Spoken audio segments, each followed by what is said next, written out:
আর টি এই দুইটা রশি দিয়ে এই বিন্দুকে টানা হচ্ছে। বিন্দুটা তো একদিক যেতে চাচ্ছিল, এরকম যেতে পারতেছে না, কারণ হচ্ছে ঠিক সমান এবং বিপরীত বল দিয়ে টেনে ধরে রাখা আছে। কথা খেয়াল করছো? সমান এবং বিপরীত, না হলে তো বস্তু সরার ওইদিকে হইতোই। বোঝা যাচ্ছে? তার মানে হচ্ছে এই দুইটার যে লব্ধি হবে তার মান এইটার সমান। এই দুটার লব্ধি হবে তার মান এটার সমান, দিক বিপরীত। দিক কি? বিপরীত, কিন্তু আমরা তো মান নিয়ে কথা বলতেছি।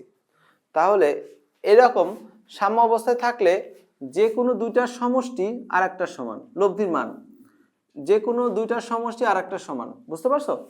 তাহলে যেহেতু এস টি ইউ বলগুলো সাম্য অবস্থায় আছে, বলগুলো সাম্যাবস্থায় আছে, বলগুলো সাম্যাবস্থায় আছে, সুতরাং যে কোনো দুটি বলের লব্ধি হবে অপর বলটি।